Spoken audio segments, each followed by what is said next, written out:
কষ্ট হয় বাবা, আমার তো ইনকাম করে খাওয়ানোর মতন কোনো লোক নাই, যার জন্য আমার নিজেরটা নিজে কর্ম করে খাইতে হয়। 3টা মাইয়া 3টা মাইয়া বিয়ে দিয়েছি, এখন আমার খাওয়াইব কি? 3টা মেয়ে বিয়ে দিয়ে দিচ্ছি, এখন নিজের কষ্ট করে খাইতে হয়। রিক্সা চালাইয়া যাই করি, খাইতে হইব তো। ঈদে বাড়ি যাই নাই, বাড়ি যাই নাই, এখানে থাকি ফ্যামিলি নিয়ে, এই জন্য যাই নাই। মানিকনগর।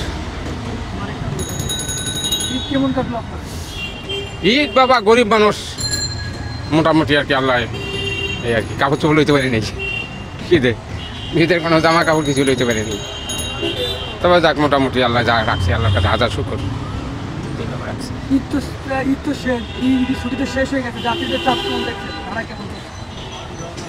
ভাড়া এখনো ওই যে স্ট্যান্ডে ভাড়া হয়, যেরকম বাস স্ট্যান্ড, তারপরে মনে করে যে কমলাপুর স্ট্যান্ড, এখন কোনো একটা টিপ লই এলে এখানে আইলে আবার নামাই দিয়া ফিরে গেলে আবার টিপ পাওয়া যায়, নাইলে এই যে গরম লাগে আর কি, ঘুরামুড়া টুক।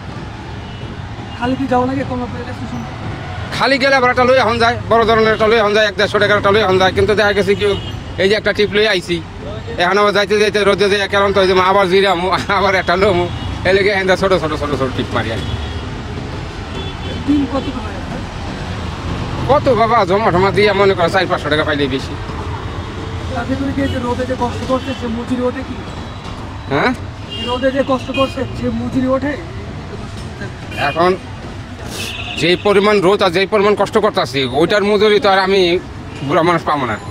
এটা আবার চ্যাংরা বর্ষে যারা আছে তারা মনে করে 1000, 1200, 800, 900 এরকম কাম করে, কিন্তু আমি ওই যে একটা টিপ মারলে আবার একটু জিরান লাগে আমার, এটা আমার এই জানটাই খুলে না, পারি না। না, এর আগে আমার ব্যবসা ছিল বাবা, আমি ব্যবসা লস খেয়ে গেছি।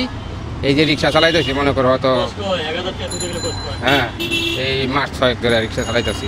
এর আগে ফাঁকে চালাইছি অল্প, কিন্তু এর মধ্যে একটা ব্যবসা ধরেছিলাম, ব্যবসায় অনেক লস খেয়ে গেছি। কেন লস খেয়ে যাও না, টাকা পয়সা আর নাই, আর পাবো। কষ্ট তো হয়, কষ্ট করতেই হবো, আল্লাহর কাছে কষ্ট ত্যাগ স্বীকার করছি। কারণ যেহেতু সুখ যদি হয়তো বা ভালোভাবে চলতাম, ব্যবসা দিয়েছিলাম, ব্যবসা উন্নত হয় নাই, আর লস খাইছি।